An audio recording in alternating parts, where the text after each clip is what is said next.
kategóriu oceňovania a to je Barta hráč zápasu. Najskôr by sme vyzdvihli najlepší výkon v týme NHC Štart Nové Zámky, ktorý podal Michal Melúš. Tomáš, tvoje bezprostredné pocity po skončení tohto veľmi náročného, skoro dvojhodinového duelu? Strašne unavený, vyčerpaný, zároveň šťastný, ale veľmi unavený. Ja to verím. Po roku obhájili bojnice bronzové medaily aj s troška pozmenenou zostavou. Niektorí hráči si ich vlastne vybojovali teraz prvýkrát. No, teraz sa asi nebudeme počuť. Aká bola táto... Počujem ťa. Dobre. Aká bola táto sezóna?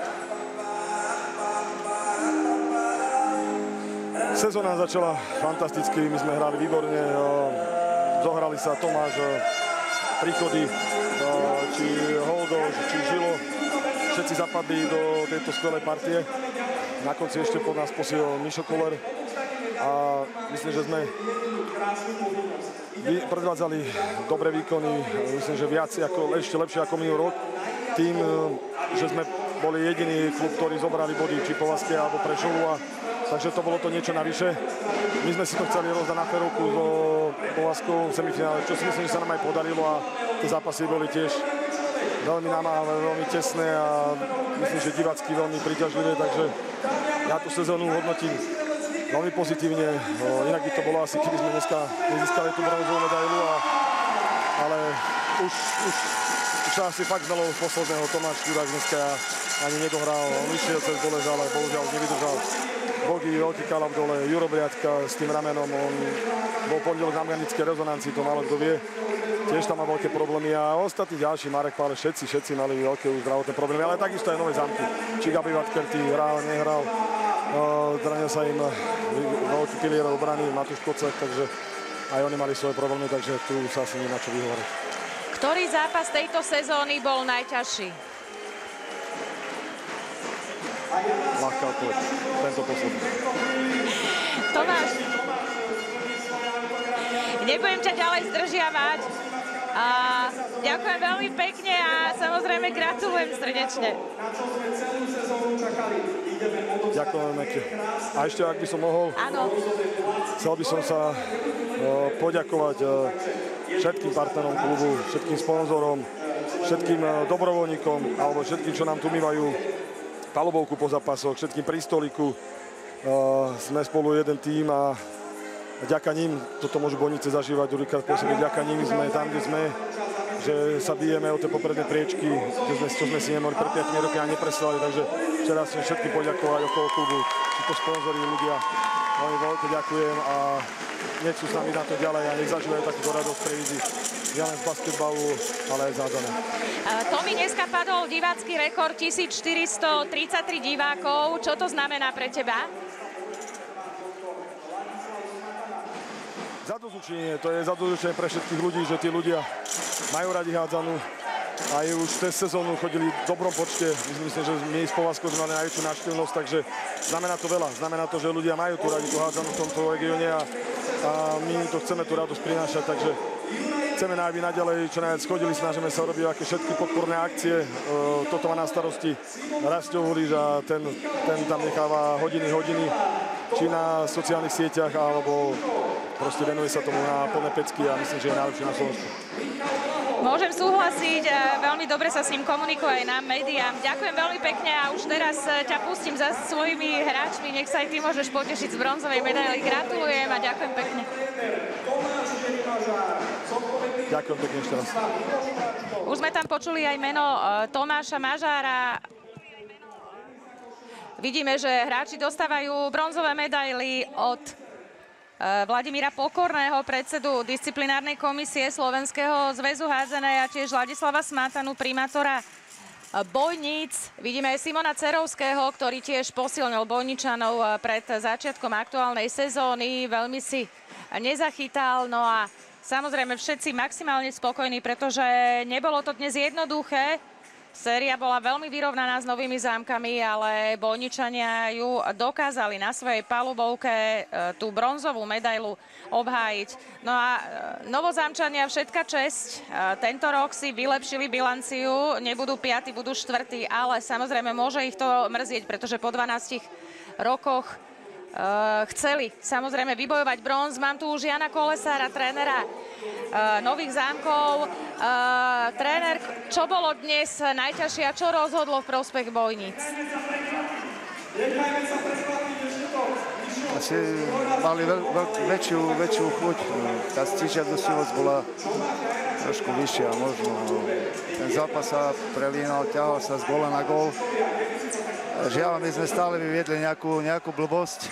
Buď sme to nepremenili, alebo sme stratili loptu a nedokázali sme to preklopiť aj pri tom vyrovnanom stave, pri tom vyrovnanom priebehu a preklopiť ten nízky váh na našu stranu. A nemám čo vyčítať chlapcom, proste chceli, bojovali sme, žiaľ Bohu to nevyšlo. Blahoželám Bojniciam k zisku bronzu. Hrali skvelé, proste. Čísla hovoria za seba, vyhrali sériu 3-2, nie je o čom. Dnes si volil ako prvého do brány Michala Meluša.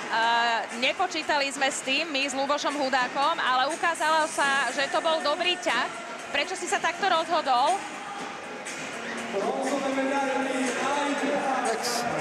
Je to vzájomná konzultácia medzi mnou a hráčmi, tak sme sa rozhodli. Chceli sme niečo zmeniť po tej strede nevydarenej, ale nehádžem to na vrúb brankárov tú stredu, určite nie, ale proste chceli sme niečo nové urobiť. Proste tá taktika bola trošku ináč postavená. Melo si to ustal, proste je to skúsený harcovník, skúsený brankár. Hovorím, problém bol trošku inde, problém bol v našej hre, jednak v obrane sme to nedokázali zlomiť a ani v tom útoku, proste tam bol problém. Janči, Nové Zámky si vylepšili o 1 stupienok to konečné umiestnenie. Aká to bola sezóna?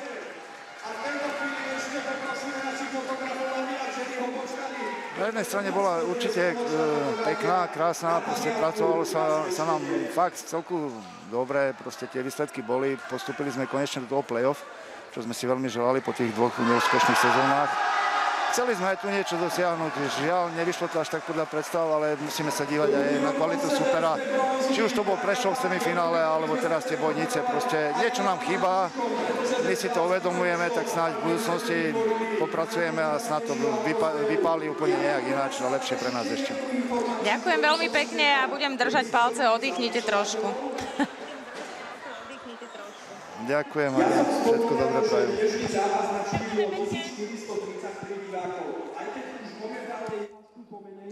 Toľko slova trénera Novozámčanov Jana Kolesára.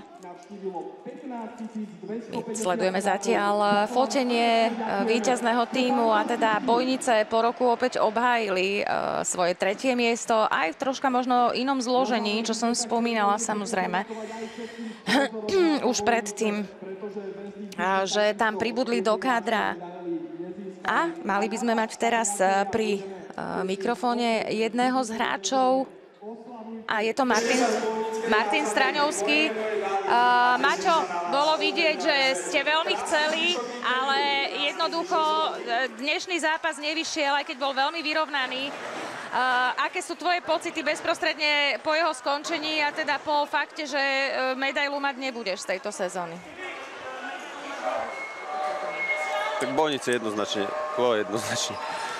Zaslúžene vyhrali dneska Bojnice, bohužiaľ, no tak to je, lebo my sme mali matchball doma, mali sme ho využiť, tam sme úplne vybuchli, prehrali sme 11 gólov a bohužiaľ dneska sme bojovali, ale nestačilo to.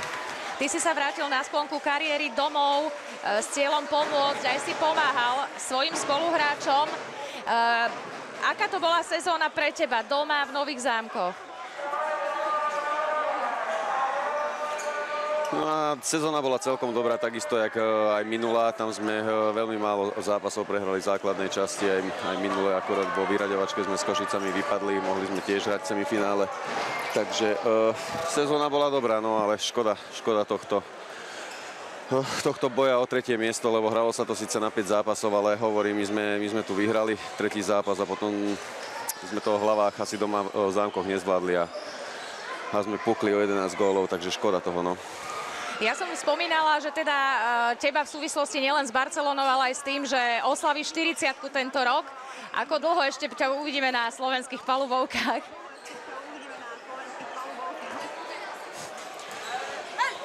Vyzerá to tak, že ešte budúcu sezónu budem hrať. Dúfam, že už trošku menej. Chcel by som dať priestor aj mladším hráčom. No ale uvidíme, ako ma budú potrebovať chlapci a neviem, zaklopem na drevo ešte, chvála Bohu, vládzem, nemám nejaké veľké zranenia, takže ešte budúcu sezónu teda budem hrať a neviem, budeme sa snažiť hrať aspoň takúto sezónu, aká bola táto, aká predošla, lebo ja si myslím, že tá predošla bola ešte lepšia, akurát hovorím, že sme to nezvládli tam s Košicami, to si pamätám. Ďakujem veľmi pekne, Maťo, a držím palce. Ďakujem pekne aj ja.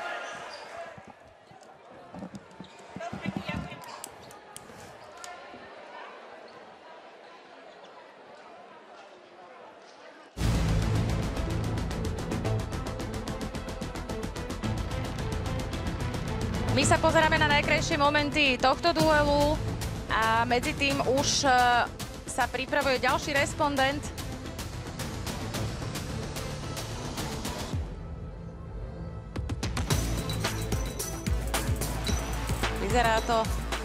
Vyzerá to na Michala Kollera podľa toho, čo počujeme v ruchových mikrofónoch.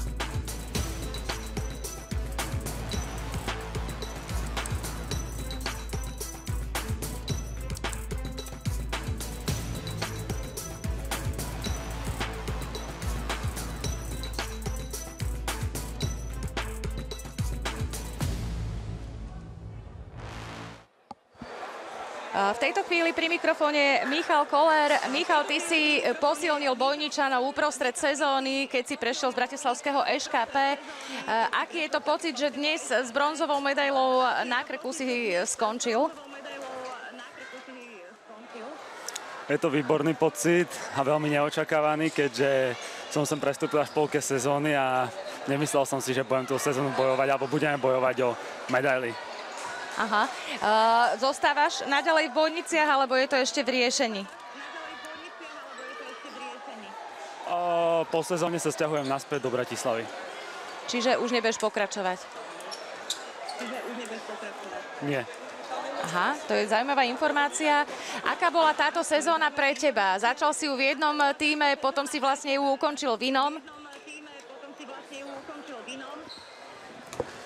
Bola to veľmi zaujímavá sezóna, hlavne čo sa týka toho, že z ŠKP sme nikdy nebojovali o nejaké vyššie priečky a tu som okúsil to play-off a tie ťažšie zápasy, takže za mňa výborná skúsenosť a som veľmi vďačný Bojnicám a ŠKP, že mi to umožnili. Super, ďakujem krásne, gratulujem a užívaj si to. Ďakujem pekne.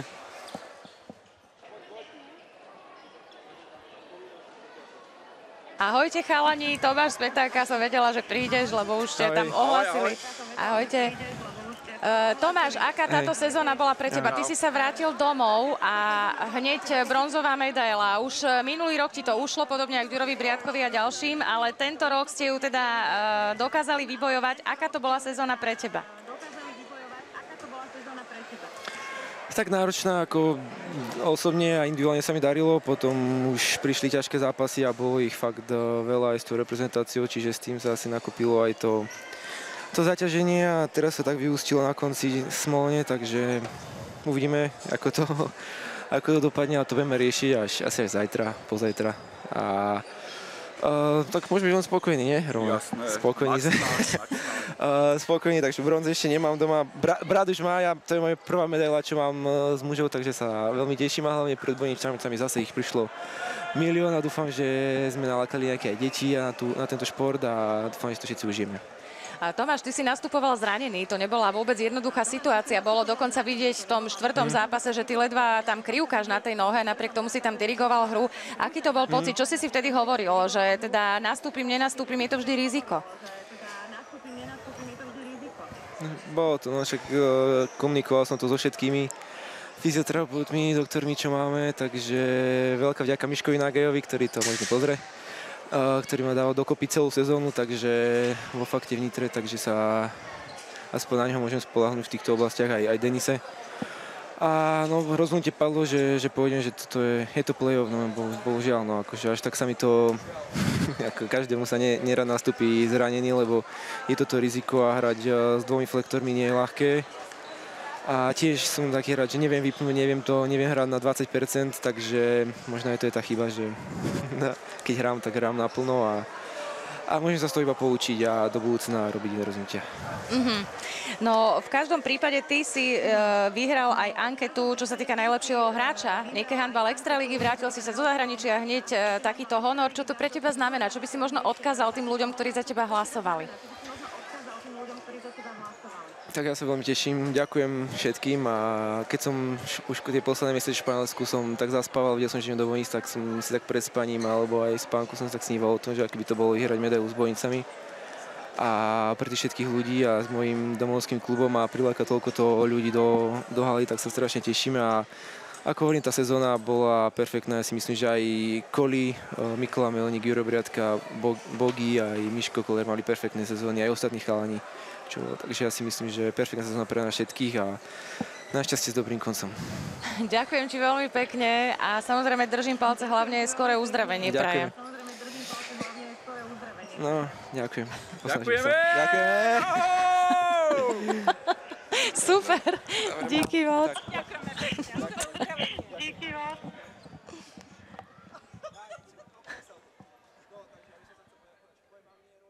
Všetkým priateľom.